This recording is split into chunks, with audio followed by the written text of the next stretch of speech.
इस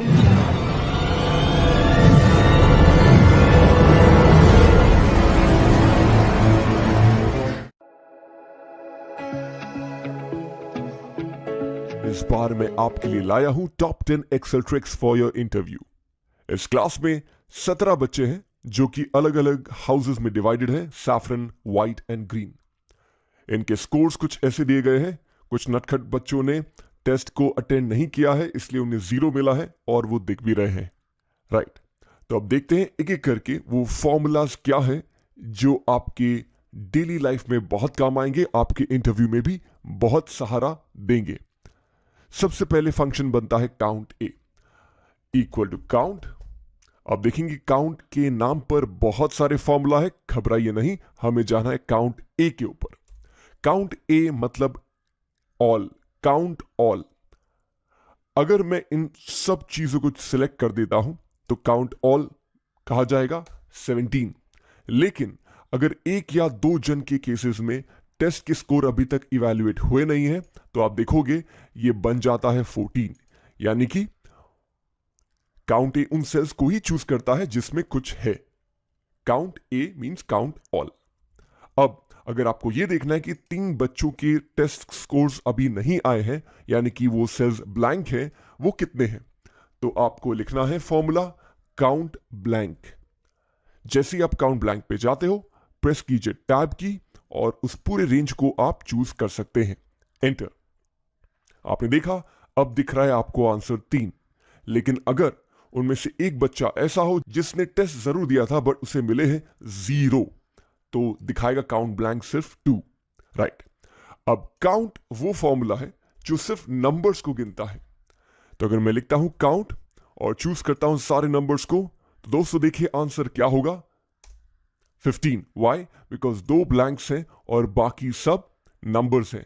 अगर उनमें से एक को मैंने एक्स कर दिया, आप देखोगे काउंट अब 14 ही दिखा रहा है। वाई? बिकॉज 1, 2 और 3, ये 3 को एक्सक्लूड किया जा रहा है, हटा दिया जा रहा है।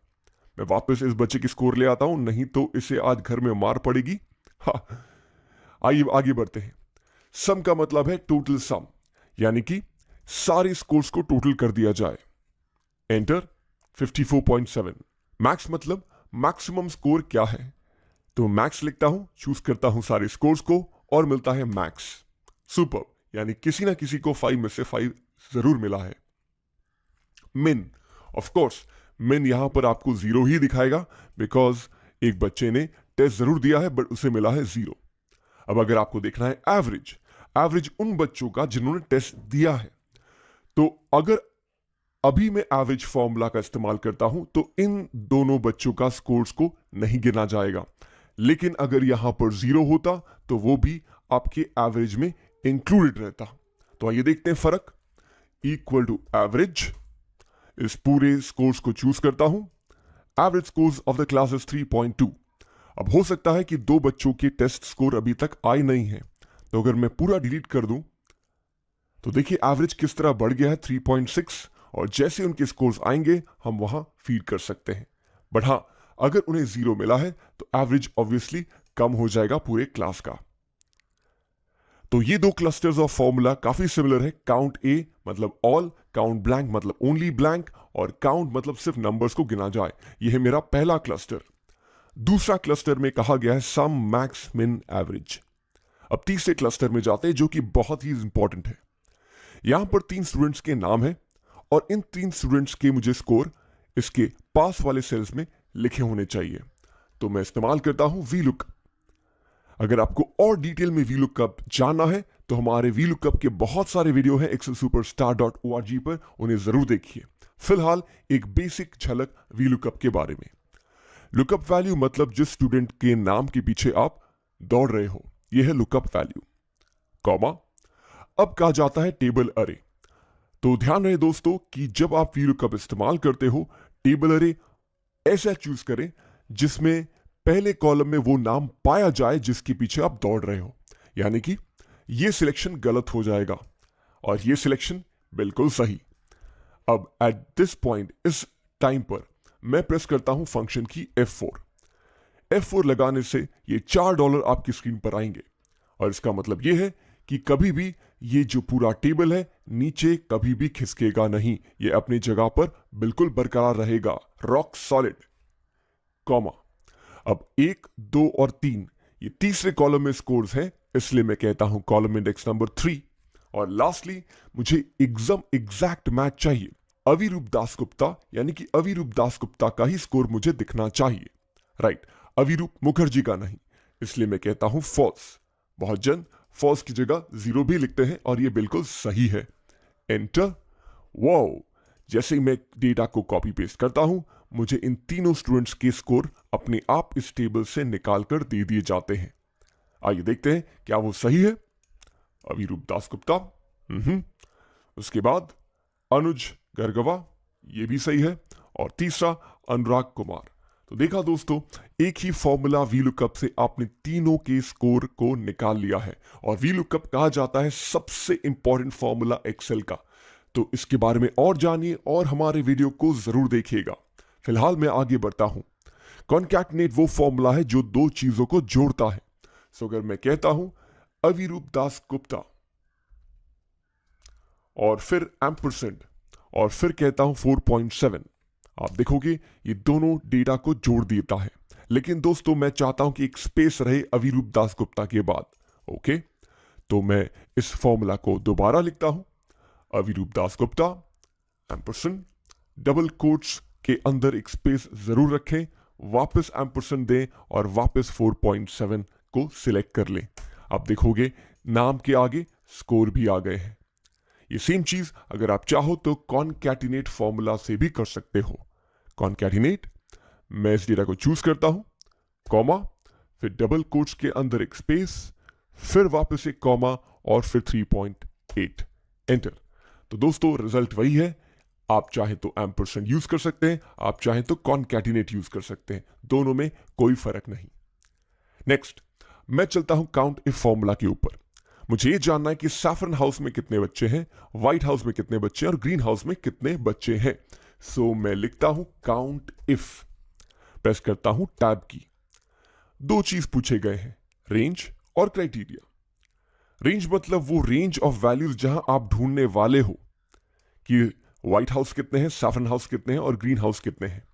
इसे भी मैं F4 प्रेस करके लॉक कर देता हूं और फिर बारी आती है क्राइटेरिया की, यानी कि क्राइटेरिया है सैफरन। मैं इसे क्लोज करता हूं, प्रेस करता हूं एंटर।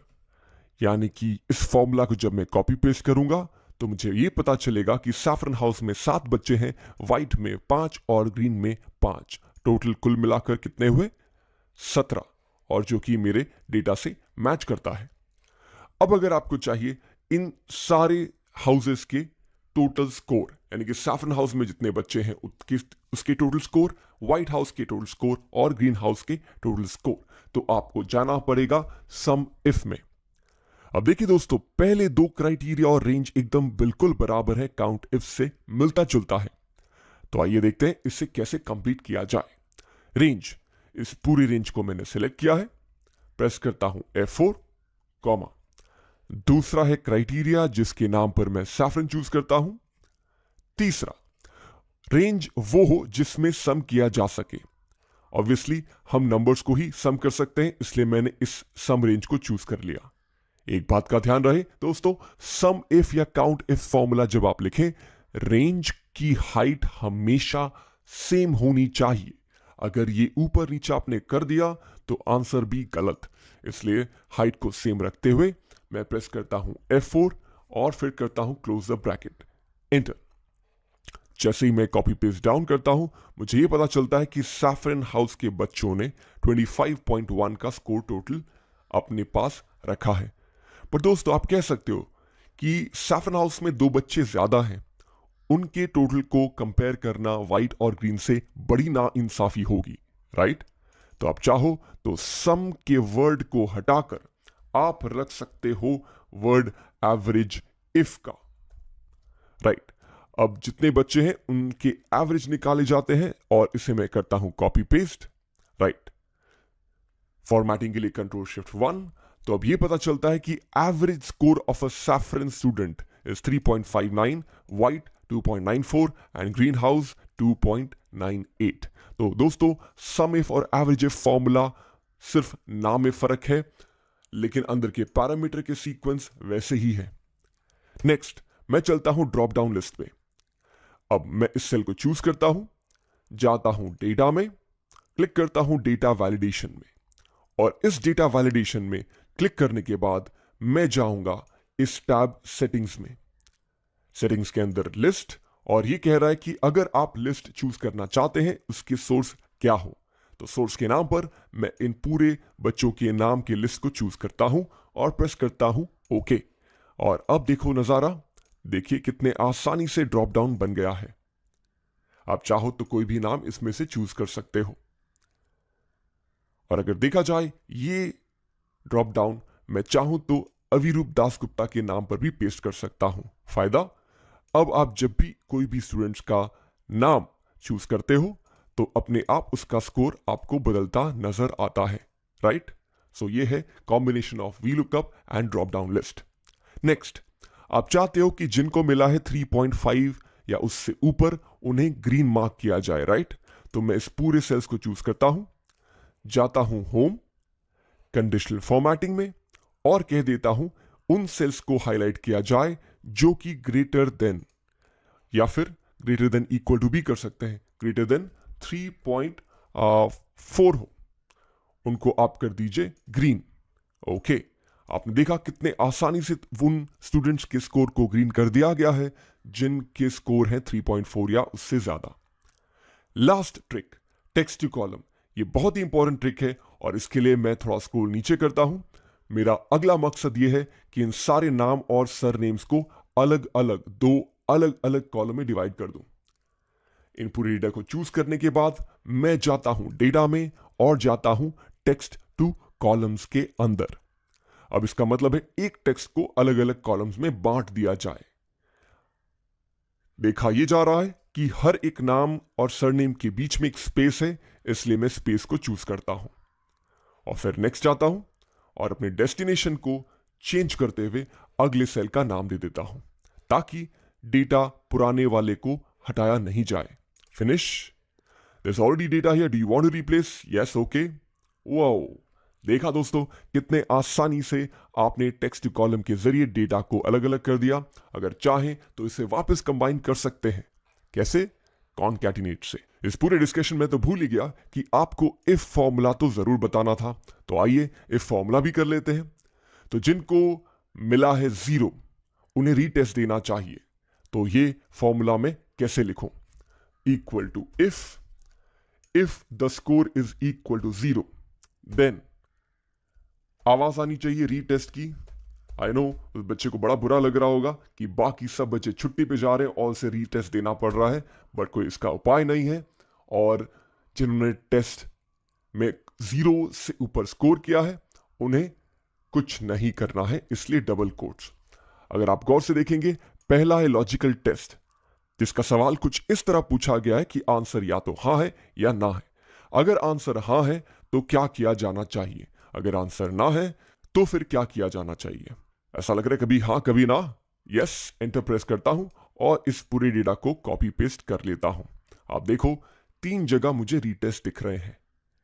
तो दोस्तों ये थे हमारे top 10 Excel formulas and tricks for your interview and for your daily life. इसे जरूर प्रैक्टिस कीजिएगा, ये बहुत इंपॉर्टेंट फॉर्मूलाज है।